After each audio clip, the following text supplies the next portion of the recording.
오늘 우리에게 주시는 하나님 말씀은 열왕기상 2장 1절에서 12절입니다. 다윗이 죽을 날이 임박함에 그의 아들 솔로몬에게 명령하여 이르되 내가 이제 세상 모든 사람이 가는 길로 가게 되었느니 너는 있어서 대장부가 되고 내 하나님 여호와의 명령을 지켜 그 길로 행하여 그 법률과 계명과 율례와 증거를 모세의 율법에 기록된 대로 지키라. 그리하면 내가 무엇을 하든지 어디로 가든지 형통할지라. 여호와께서 내게 대하여 말씀하시기를 만일 네 자손들이 그들 길을 성과 마음을 다하고 성품을 다하여 진실이 내 앞에서 행하면 이스라엘 왕이 오를 사람이 네게서 끊어지지 아니하리라 하신 말씀을 확실히 이루게 하시리라. 스루야의 아들 요압이 내게 행한 일, 곧 이스라엘 군대의 두 사령관 넬의 아들 아브넬과 예델의 아들 아마사에게 행한 일을 내가 알거니와 그가 그들을 죽여 태평시대에 전쟁의 피를 흘리고 전쟁의 피를 자기의 허리에 띤 띠와 발에 신은 신에 붙였으니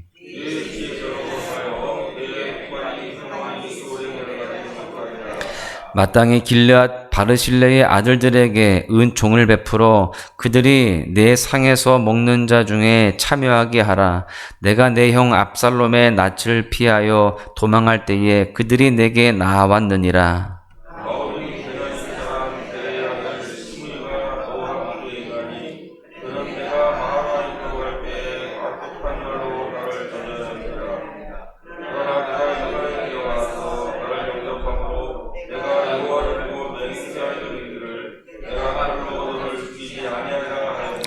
그러나 그를 무지한 자로 여기지 말지어다. 너는 지혜 있는 사람이므로 그에게 행할 일을 알지니 그의 백발이 피 가운데 스올에 내려가게 하라. 다윗이 이스라엘 왕이 된 지 40년이라 헤브론에서 7년 동안 다스렸고 예루살렘에서 33년 동안 다스렸더라. 솔로몬이 그의 아버지 다윗의 왕위에 앉으니 그의 나라가 심히 견고하니라. 아멘. 다윗에서 솔로몬으로 왕위 계승이 지금 아름답게 잘 이어지고 있습니다. 그리고 나서 왕위에 솔로몬이 앉았지만 다윗은 여전히 살아있습니다. 그래서 얼마간이지만 다윗과 솔로몬의 공동 통치가 이루어지게 됩니다. 아마도 이 기간 동안 다윗은 솔로몬에게 성전을 건축할 수 있도록 준비하는 시간을 가졌을 것입니다. 그리고 이제 시간이 흘러 다윗이 자신의 죽음이 임박했음을 직감하게 됩니다. 본문은 아버지가 아들에게 남기는 유언의 형태를 띠고 있습니다. 아버지 다윗이 살아온 인생의 경험을 함축적으로 축약해서 이제 떠나기 전에 마지막으로 아들 솔로몬에게 그 인생의 가장 귀한 교훈들을 전수하고 있는 것이죠. 다윗이 자신의 파란만장한 인생 가운데 배운 것은 인생의 모든 생사화복이 자신의 손이 아니라 하나님의 손에 달려있다라고 하는 것이었습니다. 그렇게 자신이 평생에 걸쳐서 몸으로 체득해서 경험한 것들을 아들에게 지금 교훈하고 있는 것입니다. 우리는 오늘 말씀을 통해서 무엇을 하든지 또 어디로 가든지 형통의 복을 받아 누리기 위해서 어떻게 살아가야 할지를 깨달을 수가 있습니다. 다윗이 알려준 첫 번째 방법은 하나님의 말씀이 기록된 대로 지키라 라는 것입니다. 여기에서 지킨다 라고 하는 것은 행하는 것까지를 포함합니다. 기름 부음을 받은 이스라엘의 왕에게 가장 중요한 것, 절대로 잊지 말아야 할 것이 바로 이것이었습니다.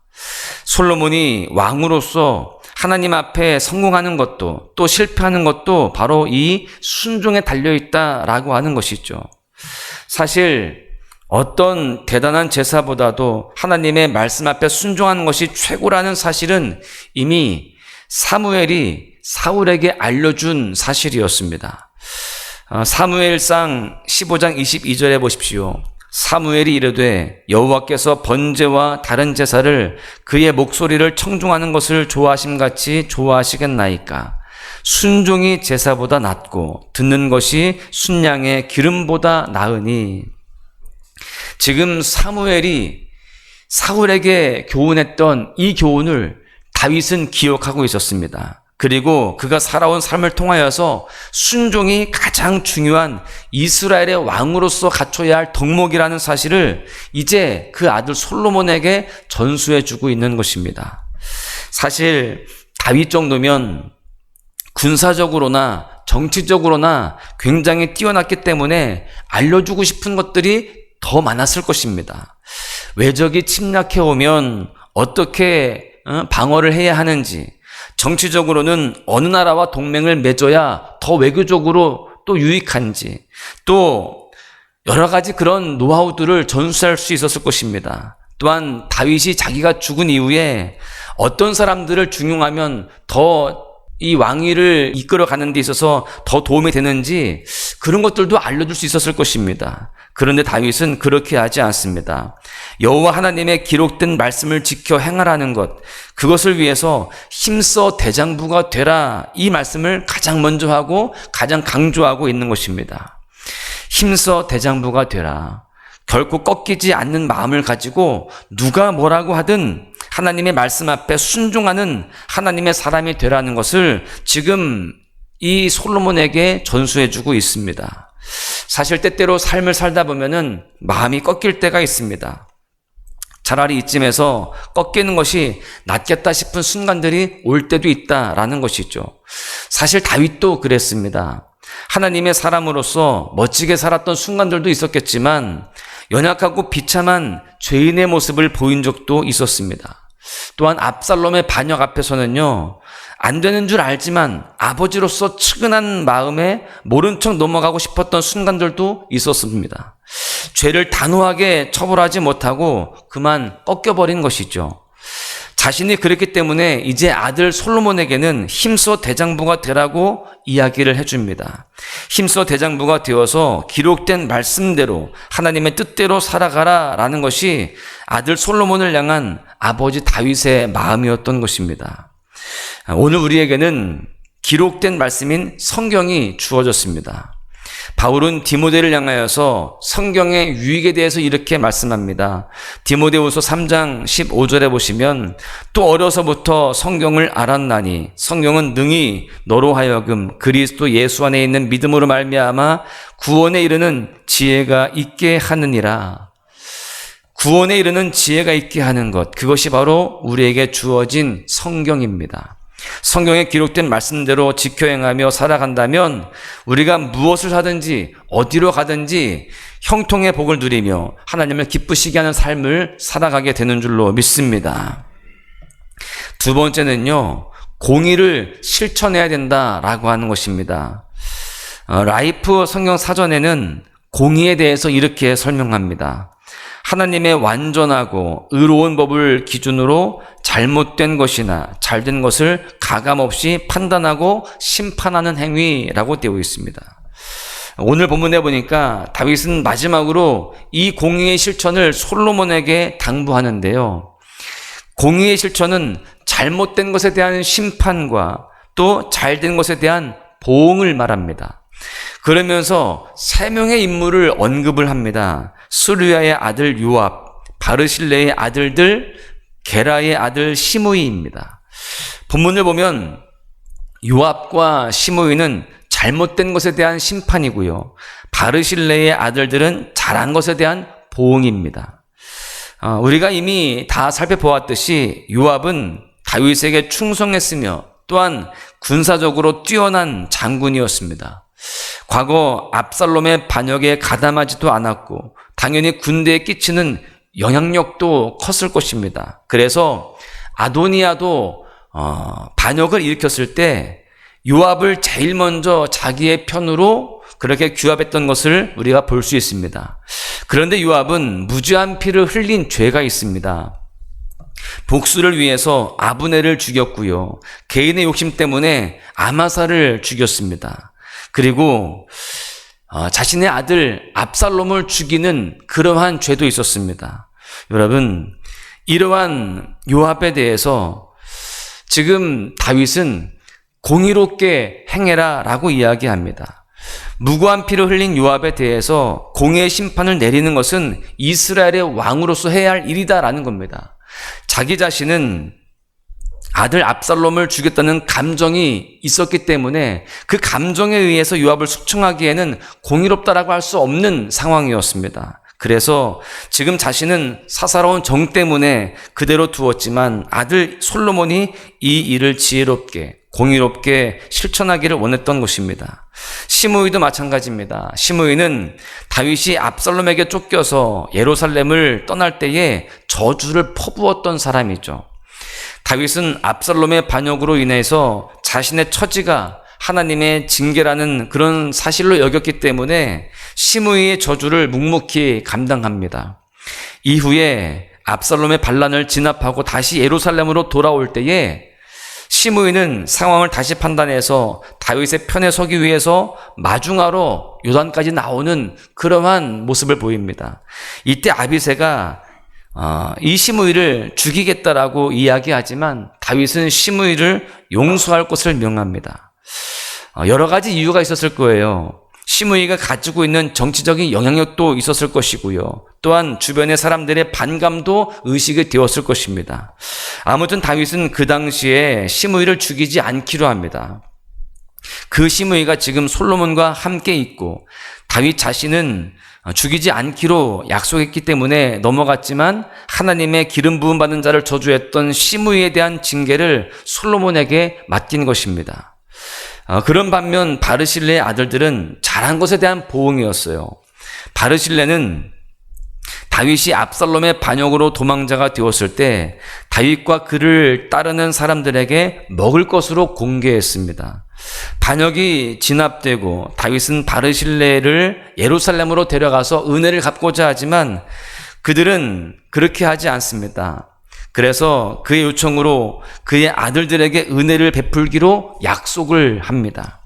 아들 솔로몬에게 이들을 잊지 말고 기억하라고 그 당부를 하고 있습니다. 그 약속을 지키고 있는 것이죠.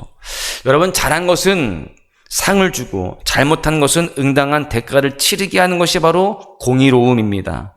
다윗은 공의의 실천을 위해 노력했지만 인간적인 연약함으로 인해서 끝내 못한 일들이 있었는데 지금 아들 솔로몬이 지혜롭게 마무리를 지을 수 있기를 그렇게 바라고 있습니다.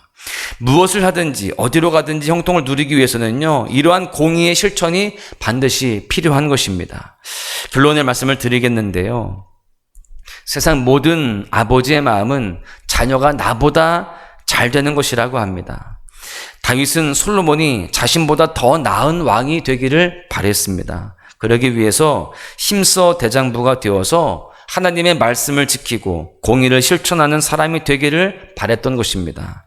그렇게 솔로몬은 다윗을 이어서 그의 왕위에 앉았고 나라는 심히 견고했다라고 말합니다. 여러분, 결국 형통의 비밀은 순종과 공의에 있습니다. 사랑하는 소망가족 여러분, 하나님의 뜻이라면 반드시 순종하시기를 바랍니다. 때로는 그 길이 어렵고 힘들어 보인다 할지라도, 또 내 생각과 다른 면들이 있다 할지라도 늘 마음을 다하고 성품을 다하여 하나님 앞에 서서 순종으로 살아가시기를 바랍니다. 그럴 때에 하나님께서 그 순종에 합당한 은혜를 도와실 것입니다. 또한 우리는 공의롭게 이 세상을 살아가야 됩니다. 잘못된 일에는 잘못되었다라고 말할 수 있는 용기와 더불어서 받은 은혜에는 보응하는 삶을 살아가야 되는 것이죠. 하나님 앞에 감사하고 또 사람들 앞에서 그렇게 감사의 표현들을 하고 주님의 뜻대로 그렇게 삶을 살아가는 모습들이 있어야 되는 것입니다. 그렇게 살아갈 때에 우리가 무엇을 하든지 어디로 가든지 주님 안에서 형통한 삶을 살게 될 줄로 믿습니다. 오늘 하루도 순종과 공의로 살아감으로 하나님께서 허락하시는 형통을 누리시기를 주님의 이름으로 간절히 축원합니다. 주님의 그 모든 것이 내 삶을 가득 채우네. 내 모든 갈증과 필요 주 사랑으로 으로 만족시키니 부족함 없네.